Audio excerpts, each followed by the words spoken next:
Let's go back to our definition of chemistry. Chemistry is the study of matter, looking at its composition, structure, properties, and reactions of matter.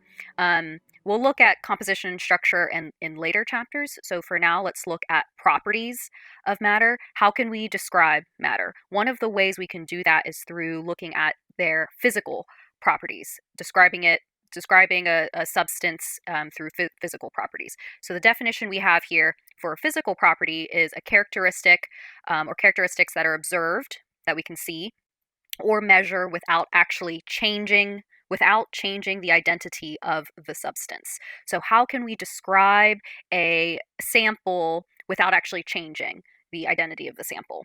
So ways we can describe physical properties of matter includes looking at its shape, its physical state, meaning is it a solid, liquid, or gas when you look at it at a certain temperature and pressure. Its boiling point. That's an example of a physical property. Also, its melting point. These are two physical properties that we can measure. We can measure the point at which a liquid turns into a gas or when a solid turns into a liquid. Also, its density is an example of a physical property. Density is mass over volume, so typically measured in grams per milliliter, or the color of a substance. So here's an example of physical properties of, let's say, a copper sample. So here's a picture of some pots and pans that are made of copper. So ways we could describe copper through physical properties could be like this, that we see that copper is a reddish-orange color. So if we're observing the color, we're not changing the substance at all. We know that it's shiny. It also has the characteristic that it's a conductor of heat and electricity. So those are properties of copper. It can conduct electricity. We're not changing the substance at all when it's conducting electricity. When we look at a sample of copper at like room temperature, it's a solid at that temperature, and we can measure its melting point. Solid copper will turn into liquid copper. So copper solid will turn into copper liquid at 1083 degrees Celsius, and then its boiling point is 2500 degrees Celsius. So that means that we're turning a liquid copper into copper gas. So although the state, solid to liquid or liquid to gas, we're changing the state of the substance, we're not changing the identity. It's still copper regardless if it's a solid state or a liquid state. So the melting point and the boiling point here are examples of physical properties because we're just changing the state, but we're not actually changing copper itself. You and I deal with different states of matter every day. We can hold a solid piece of matter, we can drink liquid matter, and we breathe in gaseous matter every day. So let's get through some of these more scientific definitions of the different states of matter, because this is a way we can describe physical properties of a sample. So a solid has definite shape and a definite volume. If I hold, a coffee cup or something, that coffee cup has a definite shape and a definite volume. It doesn't change over time. Some other examples of solids includes ice, rocks, baseballs, crystals, books. Those all have definite shapes that are unique to that sample, and they maintain that volume. It does not change over time, regardless if you look at it today or if you look at it tomorrow. So next, a liquid has a definite volume, but not shape. Whoops. So it takes the shape of its container. So, my coffee right now, there's coffee inside my coffee cup. There's a certain amount of volume of coffee in my coffee cup, but the shape of the coffee itself depends on the shape of my container. So regardless if I put it in a mug or a bowl, that volume will be the same, regardless if I put it in either of those containers, but the shape will be different, and it depends on the shape of the actual container itself. Other examples of liquid includes water, rain, melted gold, salt water, soda, and in all of those examples, that liquid will take the shape of the container that it's in. And now finally, the last state of matter is gas. Gases have no definite shape or volume. The shape and volume is defined by the the container that it's in, defined by container that's holding the gas. So if I have some gas in a jar or something, the shape of the gas will completely occupy the jar, and the volume of the gas will also occupy the shape of the jar. If it's in a jar, if it's in a sealed test tube, or if it's in a balloon, that gas will completely be encased by the container that it's in. So some other examples of gases includes the air in the room that I'm in. So its shape and volume is defined by the shape of my room. Helium in a balloon, or neon in a neon sign. So neon signs are made of tubes. So the shape of the neon is actually defined by the shape of the tubes that make up the neon sign. So let's compare the different properties of solids, liquids, and gas, the different states of matter. We already talked about how shape and volume can change depending if you have a solid, liquid, or gas. Also, their arrangements of their particles are also different in each of these different states. In a solid sample, because it's rigid, its shape and volume don't change. The atoms and particles that make up that sample are very close to one another, and they're fixed because the shape and volume don't change. While when you move over to liquid, the particles actually are further apart. They're still close, but they move randomly, and that is what gives us the property of flowing liquid. And then finally, gases are the furthest apart, and that's why they move randomly, and that's why they take the shape of the container that they're in. And related to that is actually the movement of the particles. Solids, because they're all packed together, move very slowly. They move much more slowly than a liquid sample. Liquids, because we can allow them to flow and move them into different containers quite easily, those particles are moving much faster than a solid sample. And then finally, a gas, that the particles that make up a gas are actually moving the fastest. So how can we move between solid, liquid, and gas phases? We already talked about the melting point of copper, the physical property of copper. The melting point is when solid copper becomes liquid copper at that certain temperature that we can measure. So that physical property of copper is a consequence of a physical change. We're changing the physical state of copper. So the definition of a physical change is a change in phase, so solid, liquid, or gas, also the appearance of a substance without a change in chemical composition. So with the melting point of copper, when we go through that melting point, when we're at that temperature and we turn solid copper into liquid copper, it's still copper. We can cool the sample back down and turn liquid copper back into solid copper. So the fact that we can get our same substance back is a consequence of a physical change. So here I have, there's no change in the original composition of the compound. Copper still is copper, and we can get that original material back. Other examples of physical change and changing the state, solid, liquid, or gas of a substance, some examples includes freezing water. If I have a liquid sample of water and I stick it in my freezer to freeze it into ice, we're turning the water from the liquid state to the solid state. But if I take that ice back out of the fridge and it starts to melt, we get that liquid state back. Also, some other examples of physical change that isn't a change in phase, but a change in appearance. The change of appearance would be like tearing a piece of paper. If I rip a piece of paper, here I can do that, I have a post-it note. So if I rip this piece of paper, I'm changing the appearance, but it's still paper. I mean, I could get it back. I could just like tape it back together, right? And I could get the original material back. dividing it, tearing it, but it's still paper.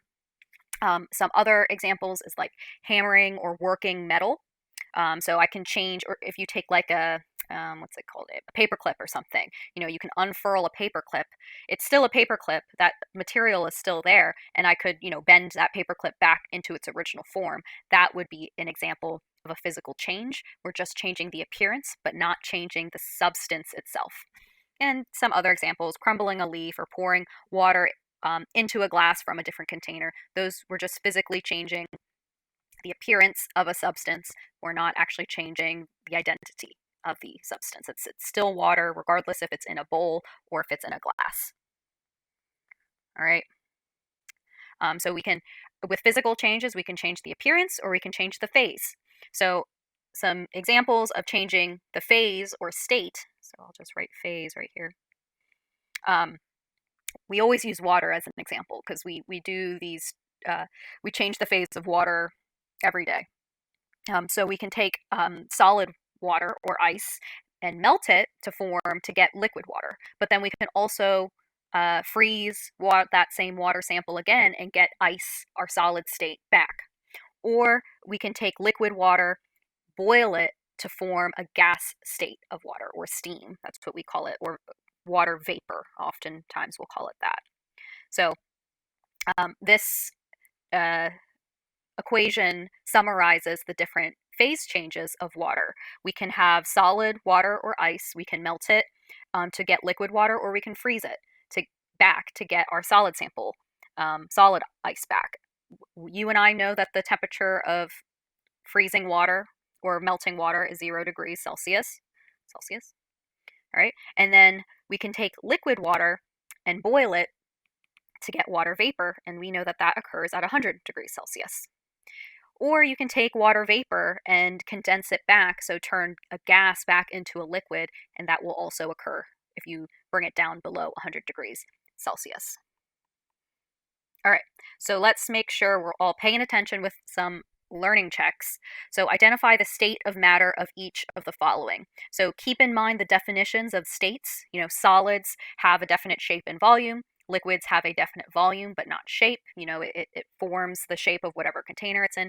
And a gas, those particles are all far apart and take the shape and volume of whatever container that it's in. So a vitamin tablet, I can hold that and ingest that. So that would be a solid. Eye drops. So if you can drop it out and go drop, drop, drop, that is a liquid.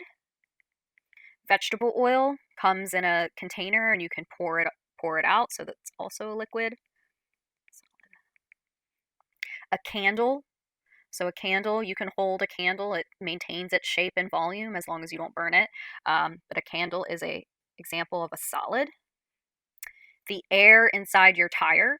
So when you pump air into your tire and it inflates it, it's completely filling up the volume inside your tire. So that would be an example of a gas. So sodium chloride in water. So you can just think that's salt water.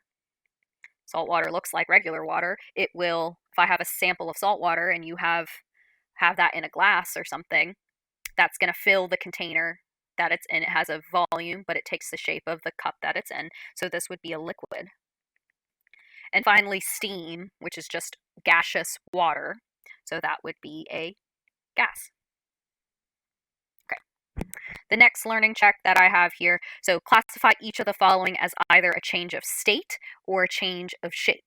So, and all of these, change of state or change of shape, all of these are physical changes. Right? So when we have a change of state, we're either going from a solid liquid or liquid to gas or gas to solid. So that would be a change of state. A change of shape is exactly what it is. It's just changing the shape. Maybe you tear something in half or whatever, just changing the shape. So this first question, chopping a log into kindling wood. So this is a physical change because we're changing a log into kindling wood, but it's still wood, regardless if it's in a log form or kindling form. So since we're making it into smaller pieces, chopping a log into kindling wood would be a change in shape.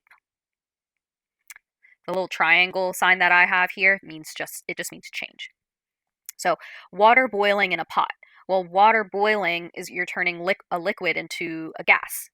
So we're changing the state. We're going from a liquid to a gas.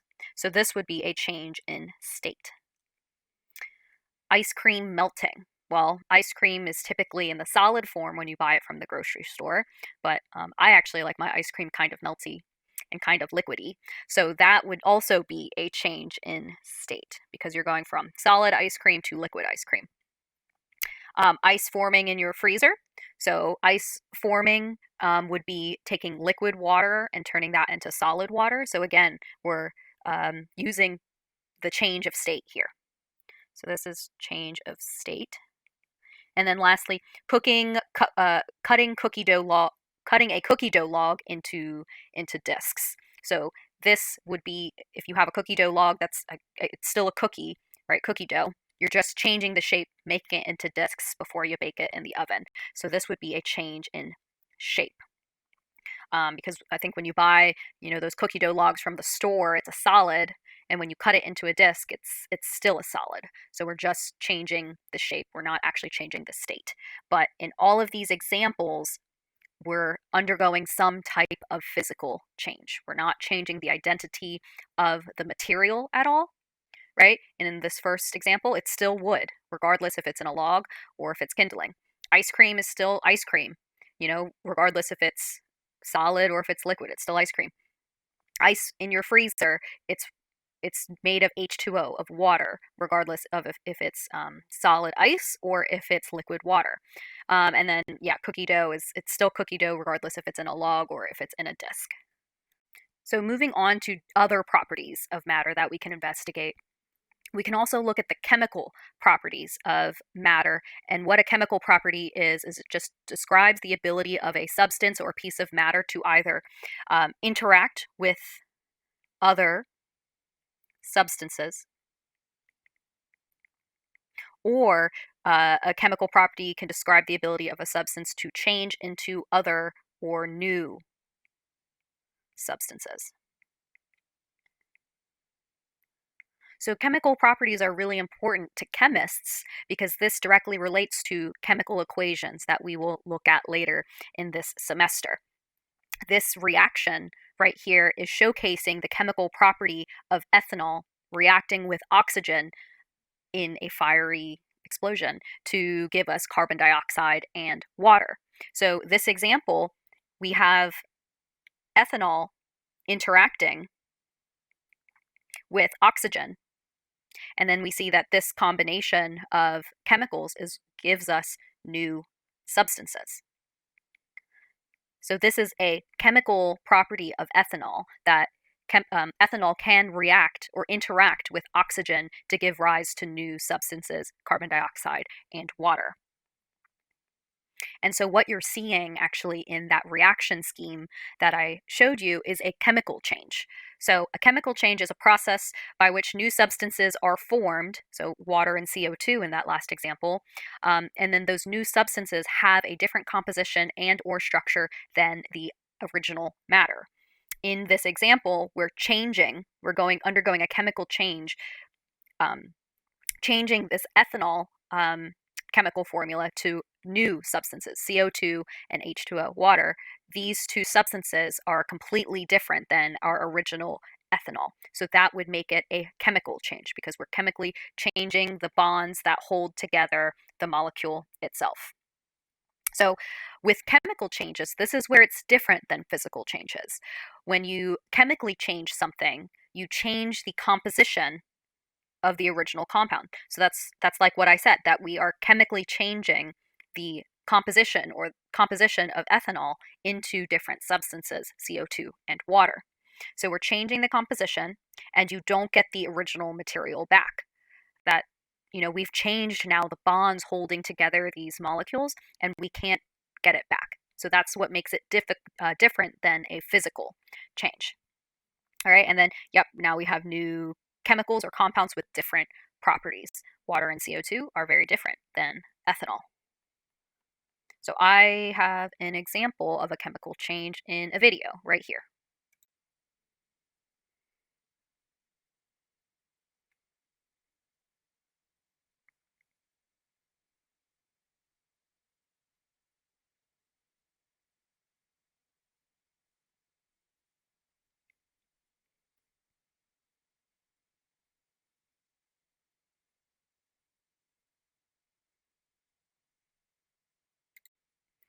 So that video showcased a chemical change, and this is the specific reaction that occurred. We took a magnesium strip that was silver. So at the beginning of the video, before the thing caught on fire, you might have seen that strip that was hanging down from the clamp was silver in color. Right, and then the scientists took a match to it and basically made a combustion reaction where that magnesium strip reacted with the oxygen in the air around it, and it made magnesium oxide in a nice reaction where light and heat were released. And at the very end, you saw the close up of the final product when it was um, done combusting, and then that was white in appearance. So you see that there's a change, a chemical change occurring where we start with one type of material. So in this case, it's just magnesium, Mg, and then our final product that was there on the clamp was white in color, and that was magnesium oxide. And so oxygen was also involved in the reaction, but you can't see it. So you need oxygen in order to balance the equation. But I'm just telling you that oxygen was in fact reacting in that reaction. You just can't see it because oxygen is a colorless gas. So let's remember, with chemical changes, you do not get the substance back. So, we turned magnesium into magnesium oxide. Now we don't have any more magnesium back. We can't, put this in the freezer and get magnesium back. So this is not a physical change. It is a chemical change because we're changing the chemical composition of magnesium. So some other examples of chemical changes where you don't get your original thing back would be like burning paper. If I burned paper, once it's burnt up, it's spent. There's no getting your original paper back. That's why people burn things to destroy them. Other examples is like tarnishing of silver. If you have like silver spoons at home, you can see over time it has that silver color and then it turns black. So that tarnishing of silver is actually turning silver into a silver oxide, which is black. You don't get the original silver back. Other things, I know some of you have talked about chemical reactions. The example of rust, like rusting on cars. Rusting of iron also is a chemical change where we're turning solid iron into an iron oxide. And then finally, nickel dissolving in an acid to give you a green solution. We'll actually do this in lab sometime, where you can take solid nickel and dissolve it. You don't get that piece of nickel back once you dissolve it. All right. Some other cool and applicable examples of chemical changes is like the Statue of Liberty. When the French gave us the gift of the Statue of Liberty, it was a solid copper statue.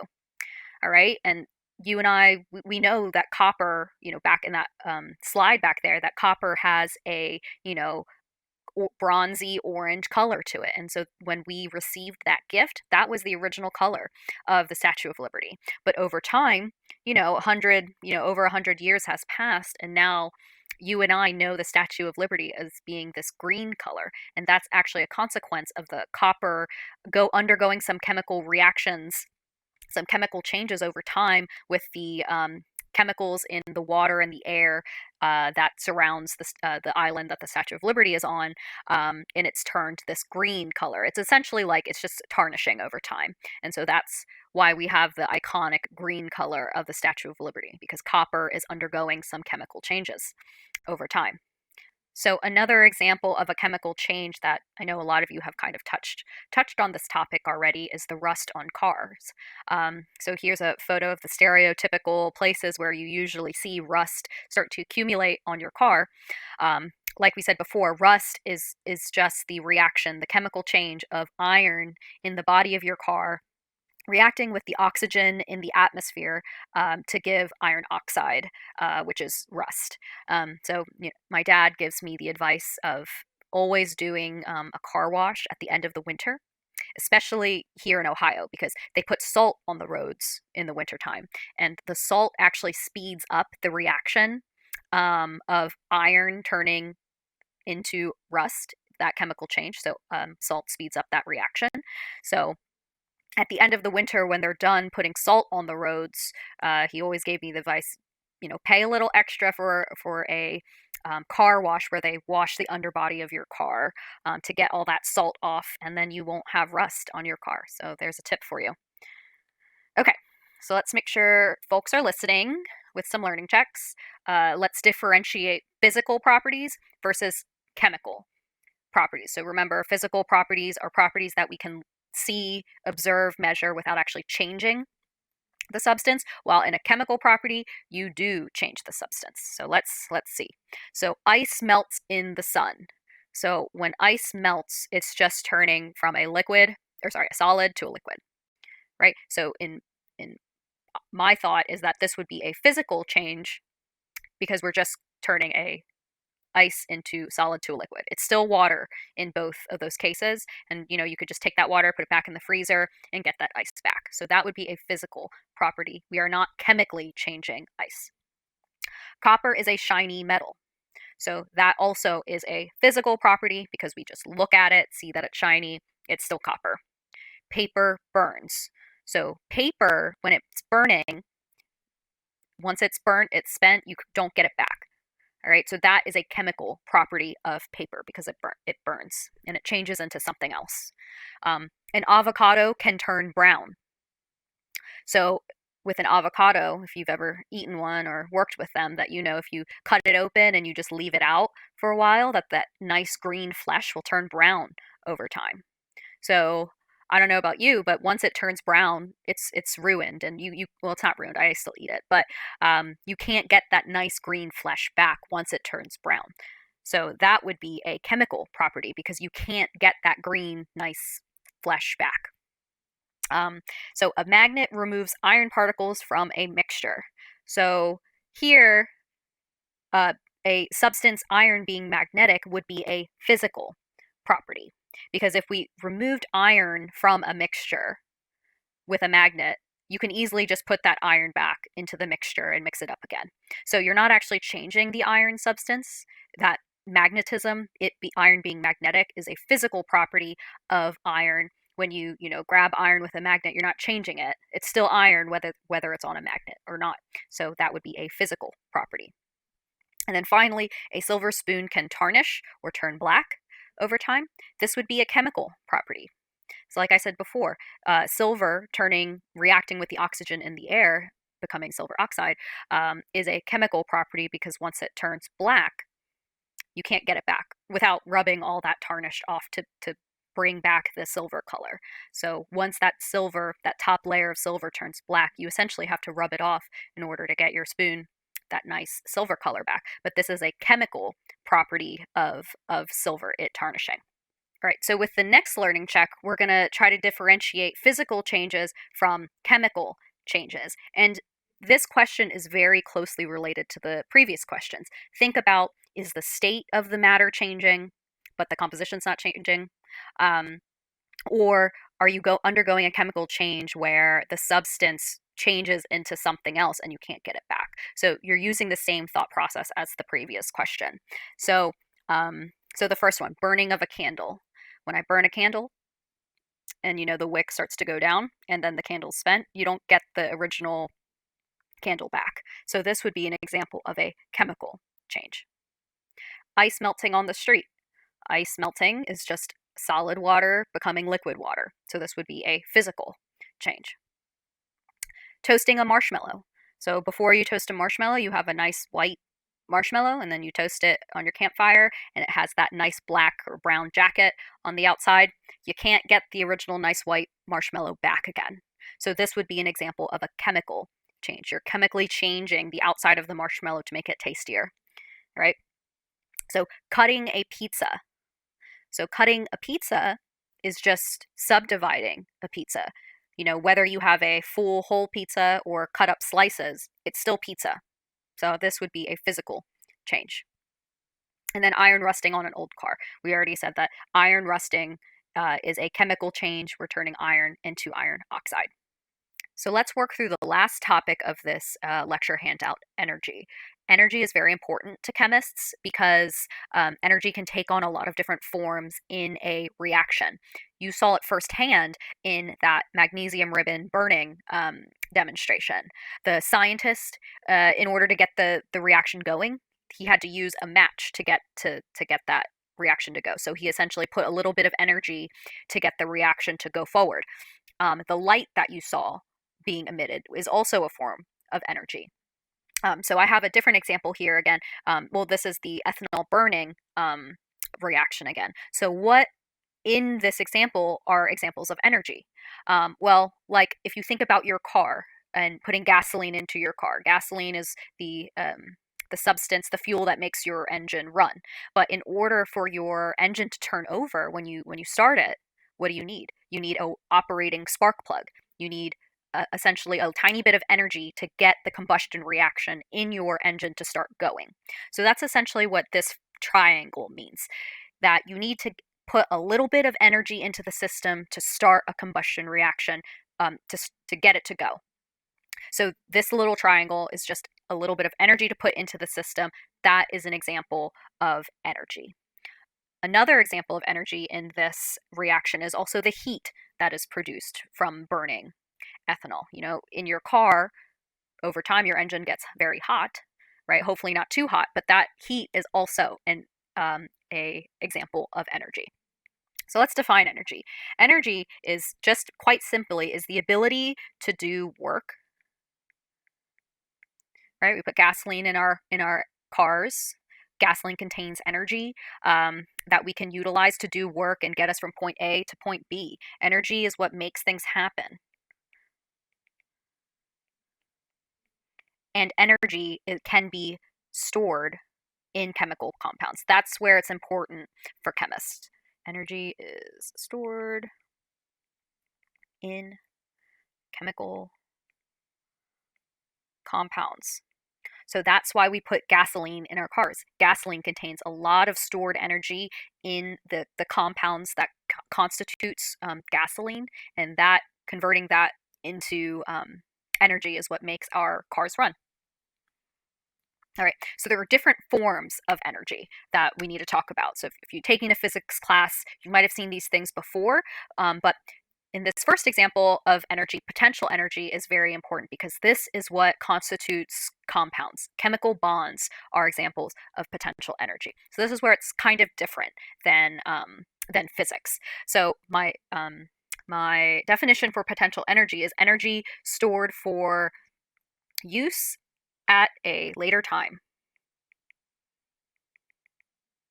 So when it comes to potential energy, this energy typically comes from the position of matter. So if I hold a ball up, above the floor, me holding the position of the ball in relation to the floor, that is stored potential energy. But then once I let it go, now that potential energy is being converted to kinetic energy and the ball falls. So again, potential energy is always related to the position of matter. So examples, water being stored behind a dam. So all that water behind a dam is potential energy. Once we, open the floodgates, right now we're converting that potential energy and we can use it at a later time. So that's what we mean by use at a later time. Now we can use that potential energy of all that water behind a dam. So compressing a spring also is an example of potential energy. We compress it, we're changing the positions of the ends of the springs, and we know if we let go of it that the spring will uncompress and do its springy thing. And then finally, what's important to us chemists is actually chemical bonds in different substances is an example of potential energy. Because a chemical bond is made up of two atoms that are close together. Well, they're close together and they form a chemical bond. So it's the position of those two atoms is what defines its potential energy, its chemical bond. Because if we break the chemical bond or we take away or separate those two atoms that were once close together, now we're breaking the bond. We are taking advantage of the potential energy that was keeping those atoms together. And we see it in gasoline when we eat food. So like the calories that you have in food, a calorie is just a different unit of energy. That's the energy we use to do our morning runs or whatever. So we're taking the chemical bonds that make up the food that we eat, taking those calories and using that for energy usage at a later time. Okay, so then kinetic energy. Kinetic energy is energy of matter in motion. So like potential energy depends on position, with kinetic energy, it's due to motion. So if something is moving, there's kinetic energy at play there. So just keep in mind motion. Kinetic energy and motion are related. Potential energy and position are related. So some examples of kinetic energy, just in your head think, okay, something moving, then that's an example of kinetic energy. So here are the examples: water going over the dam, once it's stored behind the dam and it starts to go over. Swimming, if I'm swimming, moving my arms, whatever, that is an example of kinetic energy. Burning gasoline, if I'm burning gasoline and it's moving my car, that's kinetic energy. Or you can think burning gasoline, you're changing the bonds in gasoline. All right, those atoms are moving. So that's an example of kinetic energy. Or working out, using your body, spending your calorie energy from your body into movements. So that is kinetic energy. So let's try to pull together the concepts of energy into an example. So I have a prompt here. Imagine an archer preparing to shoot an arrow at a target. I don't know if you've ever shot arrows before. I have a couple times. But describe the scenario using the principles of kinetic and potential energy. So I have some nice pictures here. Try to be inclusive to include, male archers, female archers, and elf archers. All right, so let's describe archery in terms of kinetic energy. Well, if you've ever done archery before, you know that you dock the arrow onto your bow and you pull the string back. So that action of pulling the string back, you're changing the position of the string and the arrow. And I can hold it like this, and once I let go, that the arrow will move forward. So in my mind, I'm not going to use words. I'll just use pictures. So I have my archer here, okay, and my bow. They have the string pulled back. All right, so the action of pulling that string back, you're changing the position of the string. This is now stored potential energy. I mean, stored and potential energy, those are like synonyms. You know that potential energy is stored, energy to be used at a later time, because I could hold that position like that for forever, and I'm storing that energy because we know as soon as we let go, it's no longer stored. We're going to use that energy. All right. So in all of these pictures, these are all examples, how they are being depicted. These are all examples of potential energy, all of them, because they're all like this. All right. So that's an example of potential energy. So where does kinetic energy come into play? Well, if you shoot an arrow at a target, the arrow has to move towards the target. Kinetic energy is the energy of motion, of matter in motion.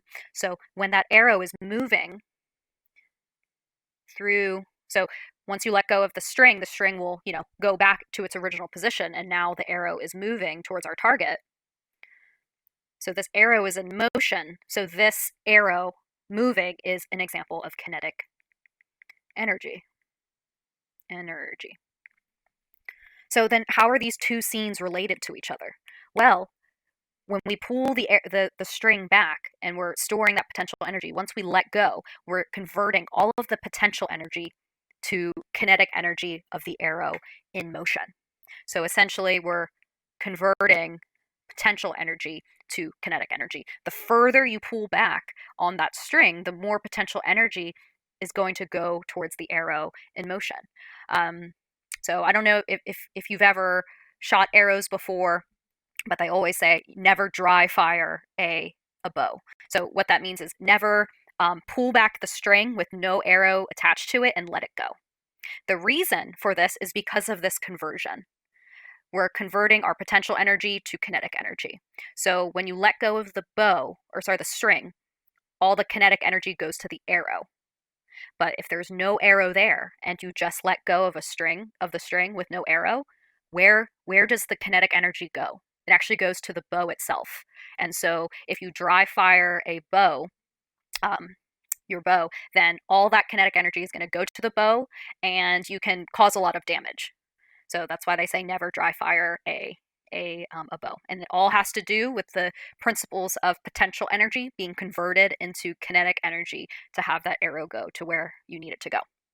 Okay, so we brought those two concepts together. Let's just do a learning check and make sure that we can understand the difference between potential energy or stored energy, remember, based on position, or kinetic energy, energy based on motion of matter. So again, with this learning check, just think about is the position of an object determining its energy, or is something moving and using kinetic energy? So A, rollerblading. Okay, I'm rollerblading, I'm moving my body. That would be an example of kinetic energy. A peanut butter jelly sandwich.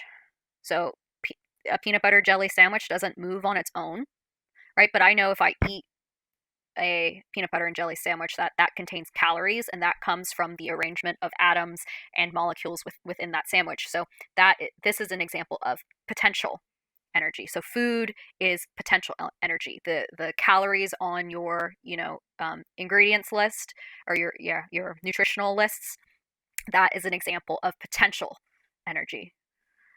So the next one, mowing the grass. Okay, if you mow the grass, you have to move. The blades of the mower are moving, so things are moving. So this would be an example of kinetic energy. Gasoline in your gas tank.